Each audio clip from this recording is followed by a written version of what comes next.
The way it was kind of described to me was like if Fox News was basically every TV channel and the New York Post was like every newspaper. From WNYC in New York, this is On the Media. I'm Micah Loewinger.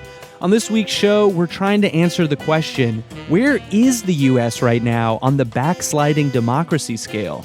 We were wondering, is it fair to call U.S. like an illiberal regime? But then we were talking and we were thinking but they are deporting people for no reason.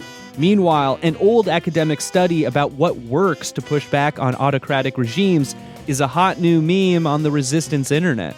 If 1% of the population participates at the peak of the movement, then the regime has a 50% chance of giving way, and it gets better from there, up to 3.5%. No regime has survived a 3.5% population resistance. It's all coming up after this. From WNYC in New York, this is On the Media. I'm Micah Loewinger. A few months ago, I received an email with an interview request that stopped me in my tracks. What did it feel like for you to see your country turn into an illiberal regime? And how do you manage to continue doing your job with integrity and courage? This is Juana Philip. I am a Romanian journalist. What was so weird about this is that we were in the middle of putting together an episode about the erosion of democracy in other countries around the world. And I had just interviewed a Hungarian journalist to ask him for advice on how to approach our own backsliding in the U.S. And then, all of a sudden, here was a Romanian journalist asking me for the very same advice? For context, this was in May, when Romania was on the eve of an election in which a Trump-loving nationalist was maybe going to win the presidency. In the end, he lost out to the pro-democracy, pro-EU candidate. But wow, we here at OTM were a little bit rattled by the irony. What was your thinking about reaching out to an American journalist? Because for a lot of time, there was this narrative of U.S. press as being, a very high standard, and the U.S. democracy being the democracy we have to follow. So when this started to crumble, it was very weird for us. Yeah, I think maybe the reason that your email caught me off guard is that I have this kind of ingrained American exceptionalism. I don't know if that's the right word, and then I guess just to hear from an unbiased outsider say, yeah, you now live in an illiberal regime. Honestly, it was just a little bit shocking. It just felt like you were jumping to a conclusion that I wasn't ready to confront. It's very funny in a way that you say that, because we actually had a discussion in the newsroom when we were writing the questions, because we were wondering, is it fair to call U.S. an illiberal regime? But then we were talking and we were thinking but they are deporting people for no reason. They are threatening media in a way that is truly undemocratic. If it would be other country, would we still have this discussion? So where is the U.S. right now on the democracy to autocracy spectrum? Christina Pagel, a professor and mathematician at University College London, made a handy checklist and posted it to her Substack. She categorized over 800 things Donald Trump and his administration have done since returning to the White House, and sorted them all into 5, at times overlapping, categories of ways in which he is undermining democracy. Category 1. Undermining institutions and the rule of law. The president is looking to deny automatic citizenship to the U.S.-born children of undocumented immigrants. Category 2, corruption. Donald Trump's media company wants to buy billions in Bitcoin. His efforts to profit off crypto while overseeing regulations in that industry are drawing ethical concerns. Category 3, attacking data. President Trump directed the termination of the head of the Bureau of Labor Statistics just hours after a weak jobs report. Category 4, aggressive foreign policy and global destabilization. President Trump again forcefully defended his conclusion that the bombing he ordered of Iranian nuclear facilities, quote, obliterated them. And Category 5, suppressing dissent. Colombia Columbia University has reached a deal with the Trump administration. You want to focus on elite universities because elite universities establish the cultural signals that then flow downward to the university sector as a whole. That last voice is conservative activist Christopher Rufo, who's led the charge against diversity, equity, and inclusion initiatives at universities. He took inspiration for some of his views from a visit to Hungary in 2023. Actually, a lot of American conservatives have made a similar pilgrimage to learn the ways in which the democratically elected Prime Minister Viktor Orban reordered Hungarian society to suit his right-wing populist agenda. The New Yorker's Andrew Marantz also spent time in Budapest, and after Trump's inauguration and the raft of anti-democratic moves that followed, it became clear to him that the new administration had taken more than a few lessons from Orban's playbook. When you dig into how democratic backsliding often works, it's very rare that it's just an edict that goes out from the government that says, starting tomorrow, there will be no more democracy. I spoke to Andrew Marantz in June. And so I think a lot of times when someone like Christopher Rufo, who I think you could argue is the most influential activist of the last few years, goes to Hungary, a lot of what they see is a way of hollowing out democratic institutions from within without setting off people's alarm bells prematurely, or without setting off people's alarm bells even maturely. Yeah, you actually quote a Hungarian social scientist named Peter Krako, who told you, quote, the way they do it here and the way they're starting to do it in your country as well, they don't need to use too much open violence against us. The new way is cheaper, easier, looks nice on TV. Oh, God. When I read that, I was like... And that's the first section of the piece. Yeah, it's not great news because you can get away with a lot if you do it subtly without turning the heat up so fast that the proverbial frog jumps out of the water. So Viktor Orban was prime minister first from 1998 to 2002. And at that time, he was a sort of center-right conservative who governed democratically. Then he gets kicked out and he gives this famous speech where he says, the homeland can never be in opposition, meaning we've just lost an election, but in some sense we haven't really lost because we are the people and the people can never actually be in opposition. Then he comes back in 2010 and he's not into liberal democracy anymore. And at that point, he starts referring to himself as an illiberal Democrat. I think what Orban actually means by illiberal democracy is, we'll just keep the parts of democracy that I like because they keep me in power. The parts of democracy that allow me to be elected, the parts of democracy that allow me to change the Constitution, that's all good stuff. Yeah. And another word for this is competitive authoritarianism. You do still have elections. That's what the competitive part means. Yeah, and let's dig into what you think Americans can learn from what's taken place in Hungary. You visited the Budapest campus of Central European University, which opened in 1991 and was funded by George Soros, of all people, the final boss of right-wing conspiracy theories. Yep. It was also widely respected and accredited in the United States.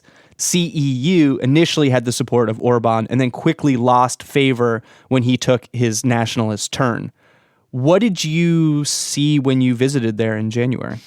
CEU was founded right after the Soviet regime fell, and George Soros at the time was one of the big funders and founders of the pro-democracy movements that were growing up in the ashes of the post-Soviet regime, and actually one of the big pro-democracy student activists who George Soros was supporting at the time was Viktor Orban. And CEU was seen as one of these pillars of a new open society that you would need in order to rebuild after all the repression that had gone on. And then after Orban took this hyper-nationalist illiberal turn, he started to say, okay, well, we don't want all these free-thinking urban intellectuals. That's really inconvenient for the regime. Eventually, he passed a law that didn't mention CEU or George Soros in the law, but the effect of the law was that any country that had dual accreditation in Hungary and outside of Hungary had to jump through a bunch of new regulatory hoops that he created. The overall effect was CEU can no longer give out degrees in Hungary. And so what you have now is there's a building called CEU, Budapest, but it's kind of a hollowed out shell of its former self. I call it a Potemkin University. You described this laminated sign dated months prior that was taped to a locked door that read, "The PhD labs at the Budapest site will be closed." You encountered a young guy on a computer who turned out to be working for a video editing startup, and he was just renting an office in the building for a month. It's literally there. But by any honest description, it's dead. Like if you asked me, is there a CEU Budapest? It would be hard for me to know how to answer that question, which is itself a kind of mind-bending thing. You spoke with István Kiss, who is the director of a right-wing think tank funded by the Orbán government called the Danube Institute. How did he receive a progressive New Yorker writer from the United States?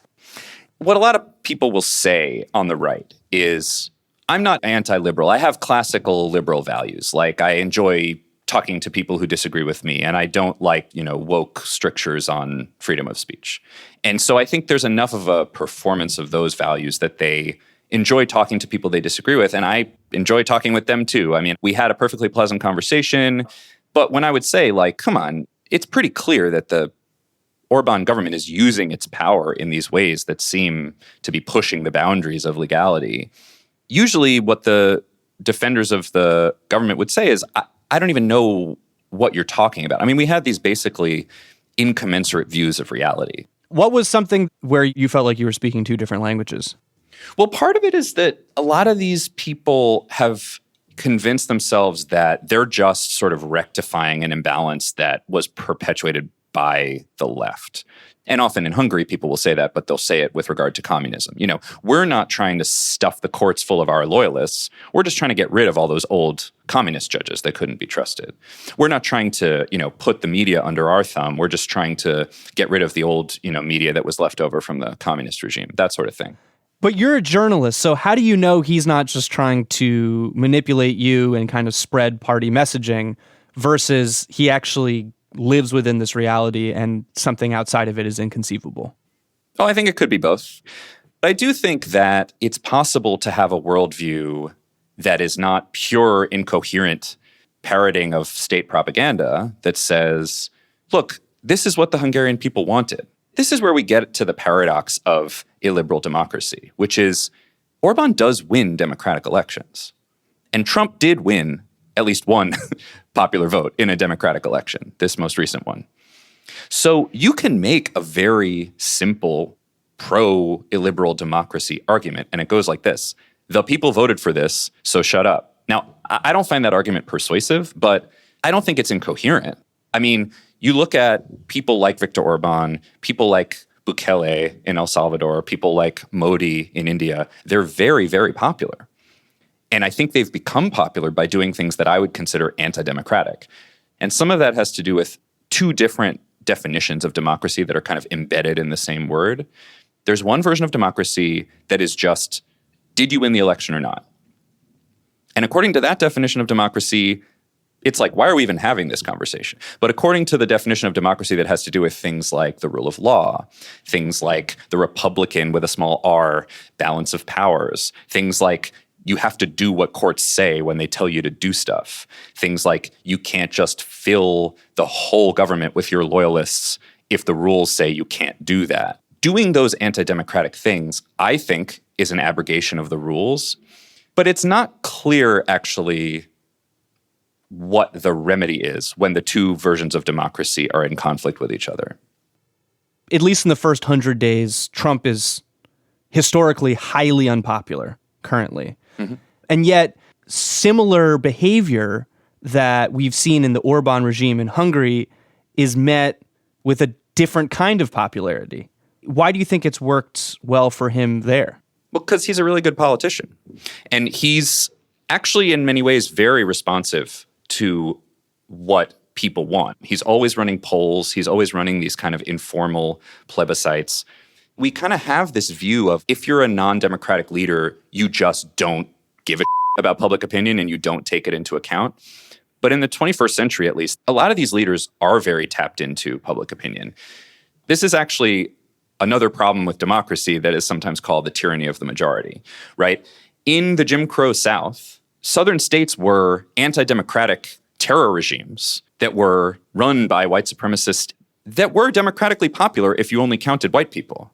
often if you give people enough of what they want, either materially or spiritually or in terms of a kind of patriotic narrative, they'll overlook a lot of things. This is true of Trump also. If you give people something to believe in, like MAGA, and you give them a certain benefit of some kind, and then you say as an implicit part of the deal, I'm also going to do a little cronyism on the side and let Jared Kushner go do some real estate deals, that can kind of work as a tacit democratic bargain. Coming up, more of my interview with Andrew Marantz, in which he describes the hollowed out media in Hungary as if every TV channel was Fox News. This is On the Media.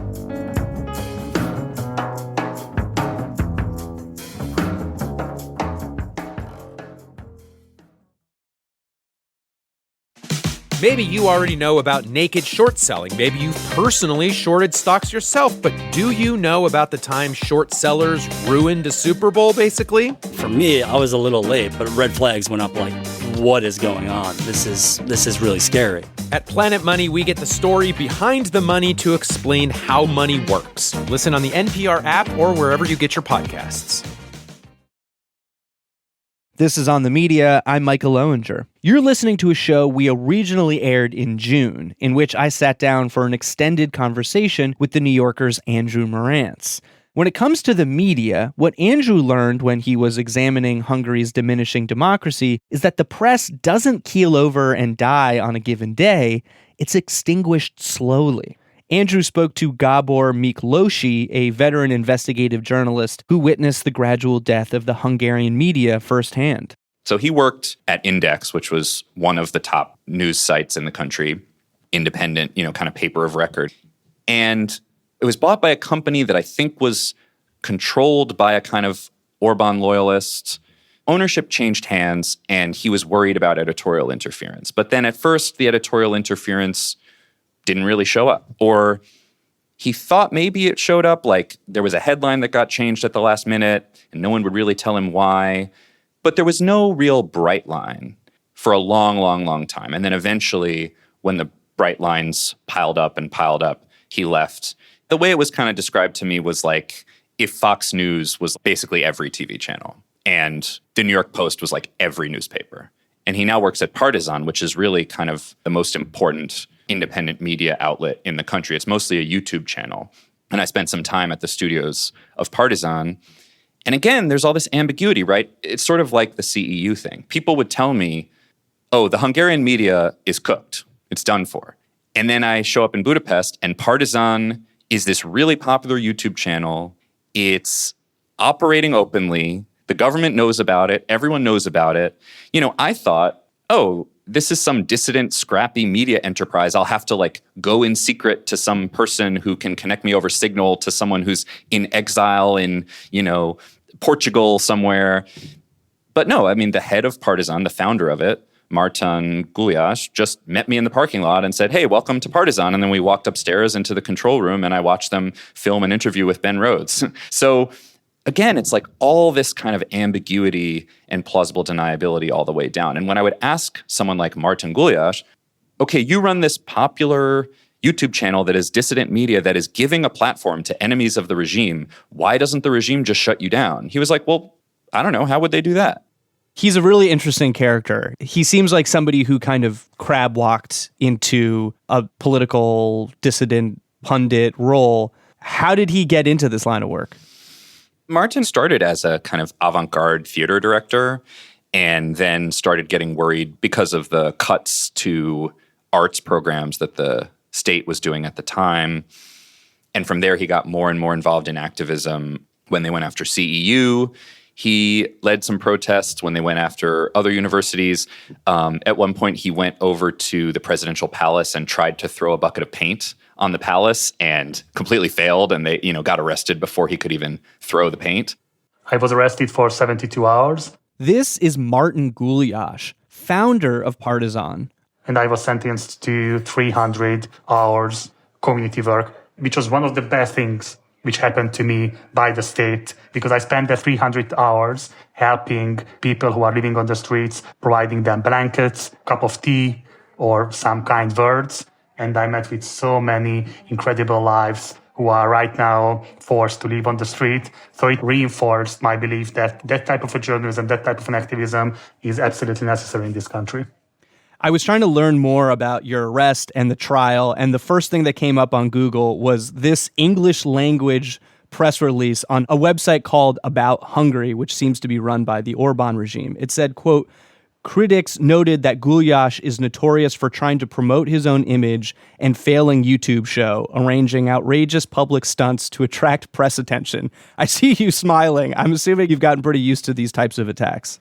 Absolutely. I love this type of attacks. It's a kind of badge of honor, which we are proud to wear. Of course, your YouTube channel is not failing. It's been quite successful, and it's evolved a lot over the years. Give me some examples of the most important stories that you've covered or reported. The leader of the opposition right now, who is Peter Magyar, and who is right now running the most successful opposition party in the country. This is the first time since 2010 when a single party showing a significant lead against Orban. So this guy appeared in our channel for the first time in Hungary. When he accepted the interview request from me, he was absolutely unknown for the wider public. The publication of the show, it was a live stream. It was at the same time when Beyoncé just published her latest video clip, and we were head-to-head in the first 24 hours. Of course, after 24 hours, Beyoncé surpassed us, unfortunately. Maybe an interview with her would surpass that. I would be open to that. So if anyone can, please let her know that I would really love to talk to her.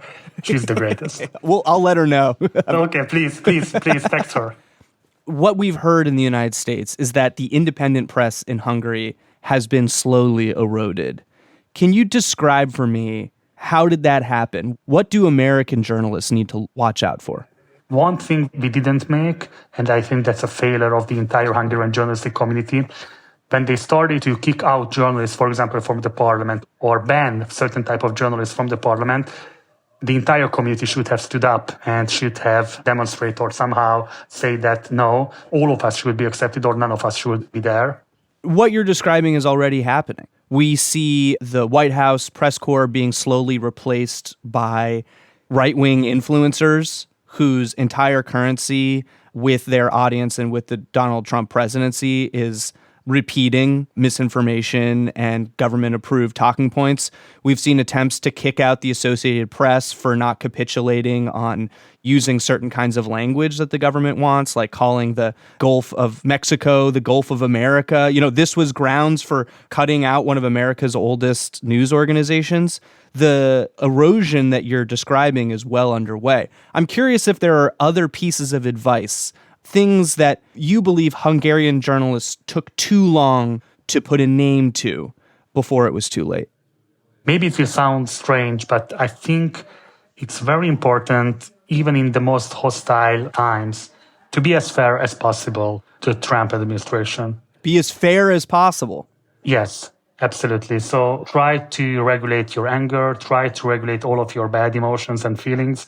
So if you lose your temper, if you use your coolness, if you use your professionality, there will be a lot of bad-mouthing against you and against other journalists. You have to focus on the rational part of the policymaking of the Trump administration. And I think in the longer term, it grants you a certain type of respect, even if they don't show it. And I say it from experience, because we are absolutely openly critical of the government, but we are critical with the opposition as well. Don't imprison your audience into any type of bubble, because that's extremely dangerous, even if you think that their bubble is the threat on democracy. If you are creating another bubble and you're forcing your audience to live within the limits of that bubble, you are not providing an alternative. You are just copy-pasting the problem. I want to ask you about the current political and imminent legal threats to the work that you do. On the night of May 13th, a new law was introduced to the Hungarian parliament called On Transparency in the Public Sphere. What would this law do if it's passed? How would it affect Partizán? So the law which was submitted to the parliament grants the Hungarian government sweeping powers to designate NGOs and media organizations as threats to the national sovereignty with virtually no legal or objective criteria. Once an organization is listed, receiving any foreign support, whether direct or indirect, will require a prior approval from the Hungarian anti-money laundering authority.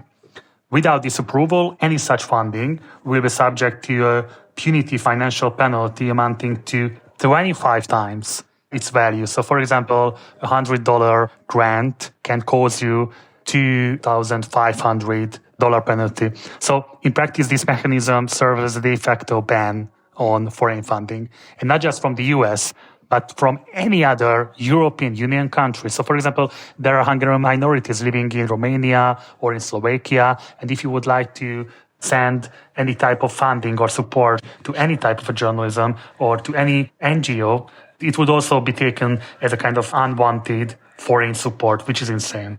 If this law passes, how will it affect your journalism and the future of an opposition movement in Hungary? It would mean that receiving this type of donations would be absolutely impossible. And without receiving these type of donations, we cannot operate on the level we are operating right now. So what's the mood around the office? How are you feeling? We are inspired because till this new legislation will be passed, we have time. And right now we are running our biggest fundraising campaign. And our goal is to raise as much money as possible till the legislation will be passed, because by that we can absolutely provide our budget for 2026. I'm very positive that they cannot harm us in the short term. Of course, long term is a different case, but we are fighting back every possible means in order to defend ourselves and sustain our operation. There's an awful analogy that we've been talking about a lot, the boiling frog. The idea that the frog doesn't realize it's in hot water until it's already too late and it's been cooked alive. It's the slow creep of authoritarianism that Orban has been so successful in implementing. We in the United States are living through something that you've already lived through. What should American journalists be looking out for? First of all, Orban is a chef. That type of recipe, boiling the frog, he's a Michelin star of international politics. I really have to emphasize, I think your situation is drastically different than the Hungarian ones. Orban is very strategic, very focused, and patient. Donald Trump is nothing like that. He's way more impulsive. He doesn't have this kind of a strategic capacity and patience for that. You really believe that the United States and Hungary are so different that our future may not look so much like your present. I'm still slightly confused by in what ways you see our countries as being so distinct. Look, you are rich enough to have different type of elites, and you are rich enough to have wide movements, unions, other non-governmental organizations. So you have this counterpower capacity against the tyranny. Not like Hungary. We don't have strong unions. We don't have a strong presence of the civil society. And we don't have that type of a strong and rich field of the journalism, which you have, and not just on the national level, but on the local level as well. So I think these type of things are extremely important when we are talking about how the civil society can defend itself, not just from the tyranny coming from Donald Trump, but also the tyranny coming from big tech companies, the Democratic parties, and those who are financing them. Márton, thank you very much. Thank you, Mika. Thank you very much for your time and also for your attention. I really enjoyed it. Márton Gulyás is the founder and lead anchor of Partizán. Okay, now for the final part of my conversation with Andrew Marantz of The New Yorker, in which we deal with the role of denial in the erosion of democracy. There are a number of people in his story who don't support the Orban regime, but still live pretty good lives, at least when they don't think too hard about the government. One of them put it this way to him, quote, "If I admit that I live in an autocracy, this raises a lot of inconvenient questions." Andrew, what are those inconvenient questions? Should I vote? Does it matter if I protest? Does it matter if I pay taxes? The basic civic norms kind of tacitly depend on living in a basically legitimate regime. Do you think that there are inconvenient questions that Americans are avoiding right now? When a political scientist told me over the phone, and this happened multiple times, the United States is not currently a democracy, I could kind of feel myself not wanting to hear those words because I don't know what that implies exactly. Like if you're on the subway and it says, we're being held for train traffic in front of us, but don't worry, we'll get going again in 10 minutes. Then you just sit there for 10 minutes and wait. If you get the announcement over the subway that just says, we are no longer a subway and we will not be functioning as a subway in the future, goodbye. Like, what do you do at that point? Do you break out of the train? Do you form a coalition with the other passenger? What do you do? There's no roadmap for that. So I don't know is the answer. I don't know what questions I'm avoiding asking. Should I stay in this country? Or collectively, what is the future of the country if it is not a fully democratic one? I don't know. I'm on the media, so just taking the media example, when I was reporting at Columbia, people were telling me sensitive information, and some of them were speaking to me anonymously, and they were very scared because political prisoners were being disappeared all around them. They would say to me, I don't know if I can tell you this. If I tell you, how will you protect my anonymity? And I said what journalists say when a source says that to them, which is the same spiel I always say. We are willing to do anything, including going to jail, to protect our sources. Those are words I've said 100 times. This time, when I said those words, I went, how much do I really mean it? Because this time it feels much more real. And I decided, okay, I really actually am willing to go to jail to protect these sources. But it was a much more real thought process. So if that's happening for me, where I'm situated in society, there's probably a different version of that applies to almost everyone, or at least everyone who is seeing things the way I'm seeing them. You spoke to a lot of experts, historians, political scientists. Not everyone felt that this moment was so exceptional. Michael McConnell, a professor of constitutional law at Stanford, put it this way, quote, some of what Trump's attempting to do is unlawful, and he exaggerates it to make it sound even scarier than it is, but the likely end result is that he will be checked by the courts. He went on to tell you that, Andrew Jackson had authoritarian instincts. Franklin Delano Roosevelt fired civil servants for ideological reasons. He attempted to pack the Supreme Court. He violated precedent, though not necessarily the Constitution. He won a third term and then a fourth term. Is there something to that? Yeah, I definitely think there's something to that for sure. And I think the most challenging objection that I've heard and thought about is one that McConnell also raised, which is, okay, how worried about this would you be if the boundaries were being pushed by someone whose policies you actually like? How much can we separate this is something that I think is terrible from this is something that I think is unconstitutional? And I think that's a real legitimate challenge. I don't think we've ever lived in a perfect democracy, certainly at no time before 1965, and even after that. I think the Patriot Act was a real blow to our democracy. I think droning American civilians was a real blow to our democracy, right? The last thing I want to do is kind of glorify the status quo ante and say, if we could just get back to that, everything would be perfect. So I think it's important to be clear about that. It's also important to be clear that the underlying structures being deeply problematic laid the groundwork for the crisis, but it's not the same as the crisis. So you can say that weird norm-shifting behavior or troubling behavior has happened before without letting anyone off the hook for the stuff they're doing now. Stephen Levitsky, a political scientist who was a co-author of the 2018 bestseller, How Democracies Die, was quoted in your piece. You spoke to him about the concept of competitive authoritarianism. He's helped kind of popularize that term and that idea. But he pushed back on the idea that our democracy is definitely dying. He said, quote, "We're not El Salvador and we're not Hungary. We spent centuries as a society building up democratic muscle, and we still have a lot of that muscle left. I'm just waiting for someone to use it." Levitsky, Lucan Way, all these other people I spoke to said, right now we have crossed the line into authoritarianism. But then they said, it's not the worst form of authoritarianism, either in history or on the globe right now. We can get back from here. And there are examples of this, Brazil, Poland. And in fact, I even sort of put it to Levitsky that How Democracies Die is kind of the wrong metaphor, right? Because death is permanent.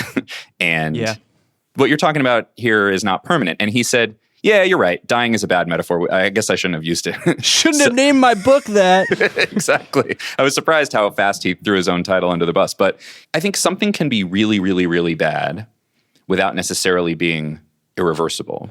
The Law and Justice Party in Poland, which had entrenched its power up till 2023, as you write, pushed too far, notably with a series of unpopular anti-abortion measures, and a couple years ago lost its majority. In Brazil, Bolsonaro tried to rig his own re-election, but he failed, and he's soon going to stand trial for conspiracy to overthrow the government. So they survived. With all the caveats of comparisons and analogies, are there lessons that we can draw? I think the comparison is it's never over. What's the civic muscle? What's the democratic muscle that Levitsky is referring to? It's a lot of things. It's popular movements. It's having an opposition that is not feckless and that's actually willing to offer something that people want to vote for. It's institutions like the one Levitsky works at, which is Harvard University. I don't want to be out here saying, Harvard University is the heart and soul of the resistance, but the way that Harvard responded to the onslaught from Trump was substantively different than the way Columbia did. The way that Paul Weiss, the big law firm, caved to the Trump administration was very different than law firms like Jenner and Block and Wilmer Hale that decided to fight him in court. From where I sit, the saviors of democracy are not going to be white shoe law firms and Ivy League schools and the Supreme Court and norms and institutions. That's sort of not my model of how democracy works. But it comes from all corners, and I don't think you can count any part of it out. When someone like Levitsky talks about civic muscle, that's the kind of thing he's talking about. We have a long, uninterrupted tradition of having presidential elections every 4 years. We've never not had one. We've never had a military coup. We had January 6th. That was the closest we've come since the Civil War, right? And that kind of stuff matters. Those habits matter a lot. I don't think we're totally cooked yet. I just think we're in a lot of trouble. Andrew, thank you very much. Thank you. I don't want to thank you for saying that, actually, but I have to. It's the tradition. We're not totally cooked. Isn't that good news? It is good news, but it was half-assed good news at the end of a lot of bad news. Yep, that's all I can deliver right now. Andrew Marantz is a staff writer at The New Yorker and author of the article, Is It Happening Here? Coming up, the mythical 3.5% rule of resistance movements. This is On the Media.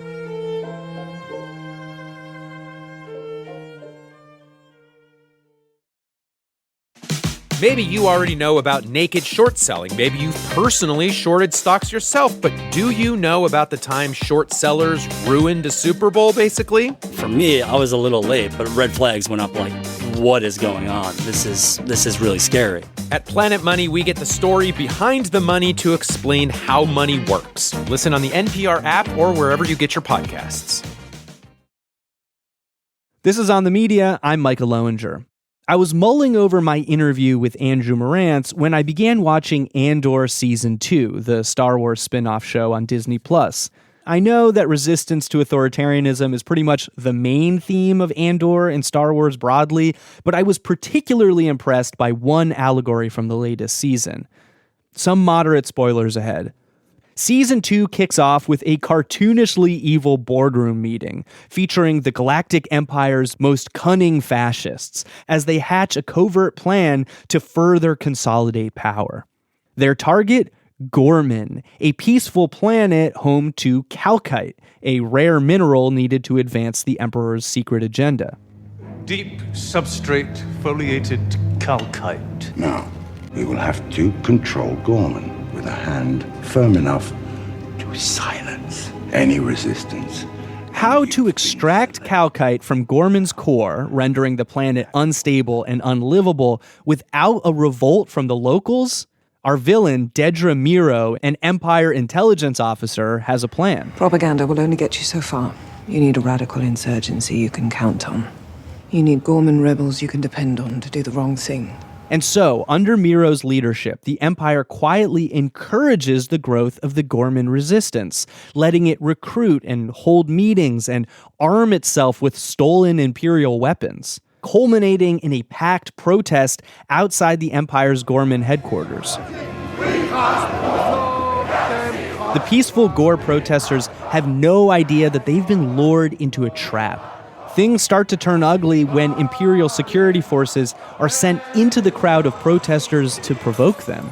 A rooftop sniper is then ordered to deliberately shoot one of his own men, an Empire grunt working his way through the mob.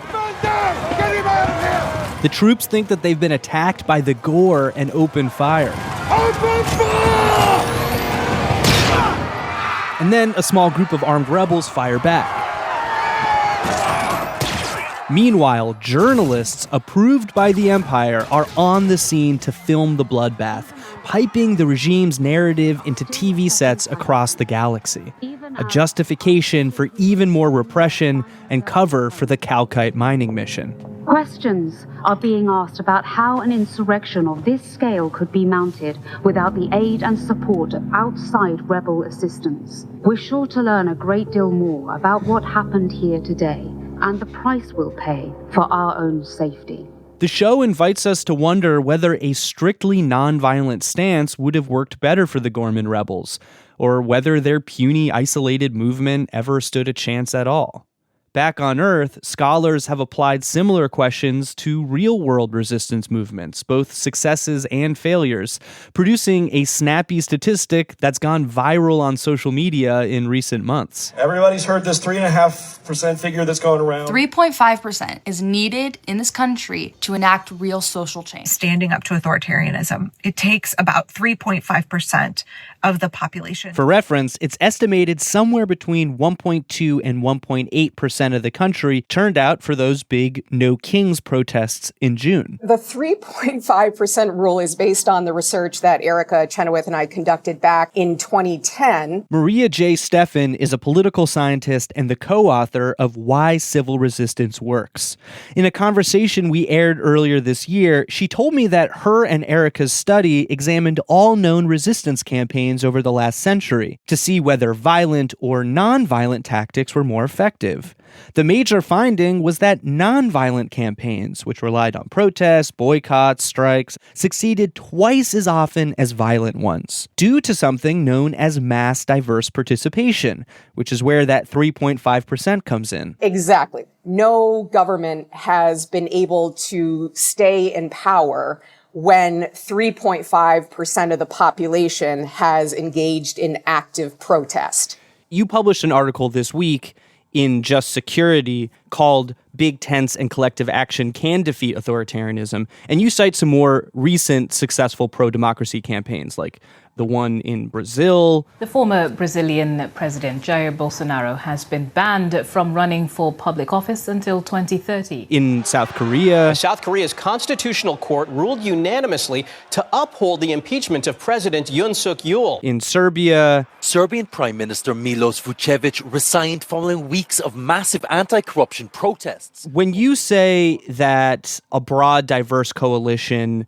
is essential to chipping away at regime power, can you give some examples of key pillars of society that have gotten involved in resistance movements that ultimately succeeded? Most recently, you look at the key roles played by different pillars in Brazil, for example. So you had a broad front that brought together business leaders, Catholic and evangelical faith leaders who publicly condemned the totalitarianism of the Bolsonaro regime and eventually called for his impeachment.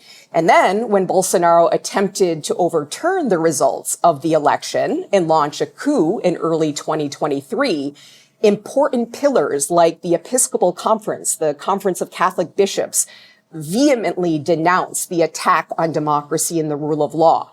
Similarly, you look at the case of South Korea, where late last year, President Yoon declared martial law. He accused the opposition of being infiltrated by North Korean spies, tried to prevent the members of parliament from meeting and convening. You had a mass mobilization in South Korea, not only the general public, youth, civic organizations, but another powerful pillar, the South Korean Confederation of Trade Unions, announced that they were going to launch an indefinite general strike until martial law was lifted. The president was impeached, and the country is on the pathway to turning things around. So these are just a few examples of critical pillars like faith, like unions, like the business sector that have played a key role in helping to reverse democratic backsliding. Yeah, it was also trade unions and shipyard workers who played an important role in the Polish Solidarity movement in the 1980s. Also in the 1980s, the People Power movement in the Philippines. Tonight, as Mr. Marcos steels himself for a life in exile, People Power has taken over his beloved Malacanang.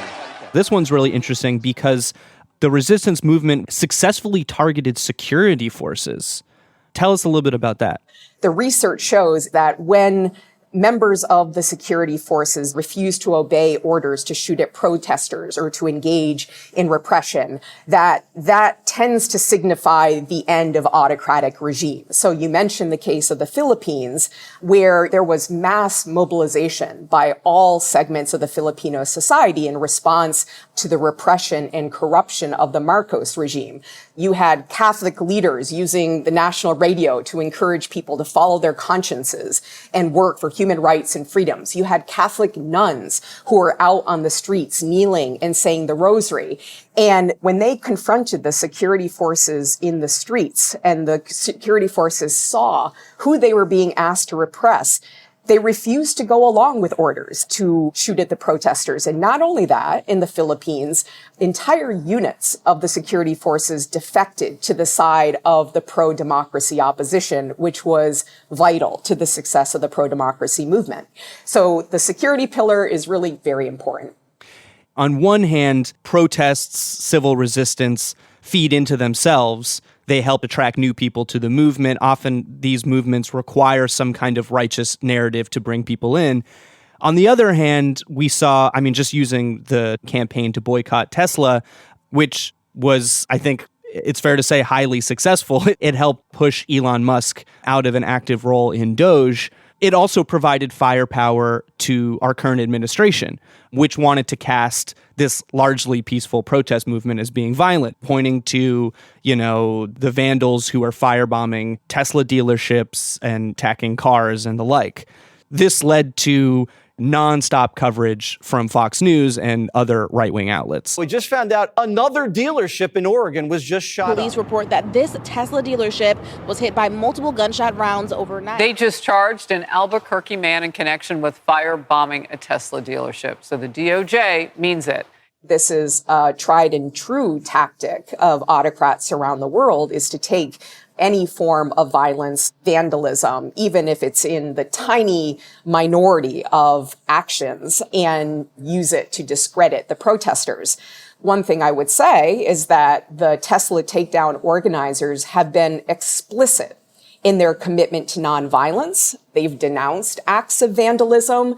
Those engaging in acts of vandalism are not endorsed by the movement itself. Your 3.5% rule has caught on as a kind of shorthand rule of thumb for communicating the idea that nonviolent civil resistance can and has worked throughout history. But of course, more modern regimes are also studying this history. They also understand these tactics. And in fact, you've found that violent and nonviolent resistance are less successful than they used to be? Yeah, that's right. It's in part due to the fact that authoritarian regimes are adapting their repressive technologies. They're not just relying on brutal force. They're using surveillance that is making it more difficult for these campaigns to gain ground, gain support. On the other hand, we've observed that movements themselves have exhibited weaknesses. So the average size of nonviolent campaigns has shrunk considerably. And that has meant that fewer people have been willing to join. But at the same time, these are iterative campaigns. These authoritarian regimes learn, adapt, and so too do activists and movements. They learn how to organize around repression. What would you say to listeners who are frightened about the current direction of the United States, but feel powerless, feel that as an individual they have no agency? I mean, I understand why many people across this country are feeling the fear, the disorientation, because that's the goal of this regime. That's the goal of autocrats, is to overwhelm us, to make us feel like we are powerless to bring about change.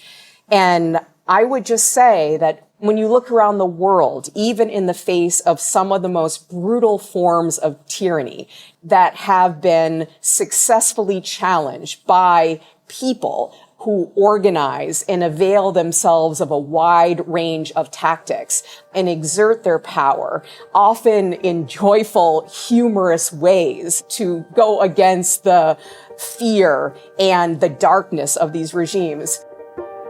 Their ability to prevail time and time again is, I think, what offers hope in what is otherwise some dark times. Maria, thank you very much. Thank you. Maria J. Stephan is the co-lead of the Horizons Project and co-author of the book Why Civil Resistance Works. That's it for this week's show. On the Media is produced by Molly Rosen, Rebecca Clark-Callender, and Candace Wong. Our technical director is Jennifer Munson, with engineering from Jared Paul. Eloise Blondio is our senior producer, and our executive producer is Katia Rogers. On the Media is a production of WNYC Studios. Brooke Gladstone will be back next week. I'm Micah Loewinger.